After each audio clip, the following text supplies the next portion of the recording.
Everyone in that classroom laughed when I said I drove a garbage truck, including the father in the $3,000 suit who muttered, loud enough for the kids to hear, "Guess someone has to do it." My son Liam had begged me not to come to career day. I understood why the second I walked in. The other dads were in tailored suits. One was a cardiologist, one ran a hedge fund, one was some kind of tech founder who'd flown back early from a conference to be there. I had on my one good shirt, ironed twice, and a 15-year-old watch my own father gave me. I saw Liam sink lower in his seat when I walked in, and it cut deeper than any suit ever could. The hedge fund dad, I'll call him Prescott because he was the kind of man whose name should be Prescott, went before me. He talked about wealth creation and asked the kids if any of them wanted to matter someday. Then it was my turn. I said I was a sanitation supervisor for the city, that I ran a crew that kept 200,000 people from drowning in their own garbage, and that's when the laughing started. Prescott's son led it, and Prescott didn't stop him. He just smirked and said the "someone has to do it" line, and my boy put his head in his hands. I could have fired back. I wanted to, but I looked at Liam and I decided the room didn't need me to win an argument. It needed to see what I actually do. So I kept talking. I told them about the winter a water main burst on my route, and I pulled 2 elderly people out of a flooding basement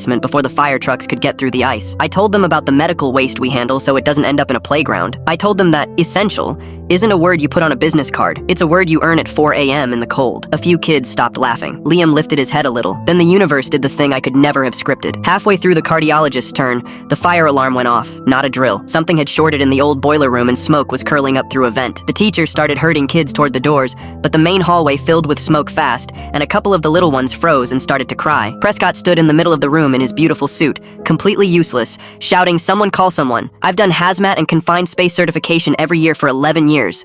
I know smoke. I know buildings. I got low, found the clear air, and I told the teacher the exact route, the side stairwell by the gym, away from the vent flow. I carried one kid who'd frozen, kept another's hand, and walked that whole class out low and calm through the door nobody else thought to use, counting heads the way I count crew every morning. Prescott followed the garbage man out of the building because the garbage man was the only one who knew how to leave it alive. Outside, in the parking lot, the firefighters confirmed it. The hallway everyone had panicked toward was the worst air in the building. The side stairwell was clear. A firefighter clapped me on the shoulder in front of everyone and asked what department I'd served in. "Sanitation," I said. "City of New York." He nodded like that meant something, because to him it did. Prescott didn't say someone has to do it again. He didn't say much of anything. His son wasn't laughing anymore. Neither was mine. Liam had his arms wrapped around my waist so tight I could barely breathe, and he was telling every kid near him, "That's my dad. That's my dad." The principal sent a letter to the sanitation department commending me. My supervisor read it aloud at our depot, and my crew, guys the world walks past every single day, stood a little taller that morning. Liam asked me that night if I'd come to every career day from now on. This from the kid who begged me to stay home 12 hours earlier. I told him I'd think about it, and he threw a couch cushion at me.